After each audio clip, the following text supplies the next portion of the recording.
இவன் தாங்க இன்னைக்கு பெரிய வேலையை பார்த்துட்டு போயிட்டான். வணக்கம் இந்திய பெருங்கடல் மீனவன். இன்னைக்கு 5வது நாளா கடல்ல வலை விட்டு மீன்கள் பிடிக்கிறதுக்காண்டி இடத்த தேடி தாங்க போயிட்டு இருக்கோம். நம்ம மெயின் டார்கெட்டே சூரிய மீன்கள் பிடிக்கிறதாங்க. அப்படி சூரிய மீன்கள் பிடிக்க போயிட்டு இருக்கும்போது நம்ம போட்டு பக்கத்துல டால்பின் கூட்டங்கள் எவ்வளவு அழகா வந்துட்டு இருக்கு பாருங்க. இந்த அழகான டால்பின் மீன்கள் கூட்டத்தினால ஒரு பிரச்சனையுமே இருக்குங்க. அது வீடியோ கடைசி வரை பாத்தீங்கன்னா உங்களுக்கே தெரியும். கொஞ்ச தூரம் நம்ம கூட டிராவல் பண்ண இந்த டால்பின் அப்படியே ஓடி போயிட்டுங்க.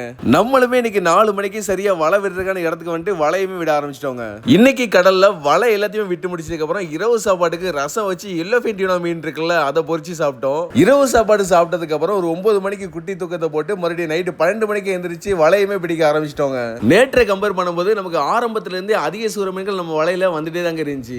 ஆனா இன்னைக்கு நமக்கு 300க்கும் மேற்பட்ட நல்ல சூரிய மீன்கள் வந்து கிடைச்சிருக்கணுங்க. ஆனா 150க்கும் மேற்பட்ட நல்ல சூரிய மீன்கள் தான் நமக்கு கிடைச்சிருந்துச்சு. கிட்டத்தட்ட நமக்கு பாதி சூரிய மீன்கள் இந்த மாதிரி கடிப்பட்டு தாங்க வந்துருந்துச்சு. இது எல்லாமே டால்பின் மீன்கள் கடிச்ச சூரிய மீன்கள் தான். டால்பின் மீன்கள் எப்படி எல்லாம் மீன்களை கடிச்சு கொதறி வச்சிருக்கு பாத்தீங்களா? டால்பின் மீன்கள் நம்ம போட்டை பின்தொடர்ந்து வர்ற காரணத்துல இதுமே ஒண்ணுங்க. நம்ம போட்டு பின்னாடி வந்தா இந்த மாதிரி வலையில உள்ள மீன்களை வந்து சாப்பிடலாம், அதனாலதான் பின்தொடர்ந்து வரும். இதனாலதாங்க நான் ஆரம்பத்துல சொன்னேன் டால்பின் மீன்களால நமக்கு பிரச்சனை இருக்குன்னு. அப்புறம் நம்ம வலையில அடுத்தடுத்து பிளாக் மார்லின் பீஸ், ஸ்வாட் பீஸுமே வந்துச்சுங்க.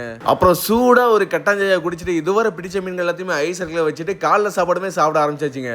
நேத்து நம்ம வலையில ஒரு பெரிய பீலி கனவா கிடைச்சிச்சுல, அதுதான் இன்னைக்கு காலையில கஞ்சி கூட்டுக்கு வந்து கூட்டு வச்சு சாப்பிட போறோம். ஆழ்கடல்ல அதுவும் இந்த கனவா மீன் நம்ம வலையில வந்து கிடைக்கிறது ரொம்பவே ரேருங்க. அதனால இந்த மாதிரி சாப்பாடுலாம் எப்போ மட்டும் தான் அமையும். இனிமே கடல் மேல நடந்த நிகழ்வுகளை அடுத்த எபிசோட்ல பார்க்கலாம். தொடர்ந்து இணைந்தீர்கள் மக்கா.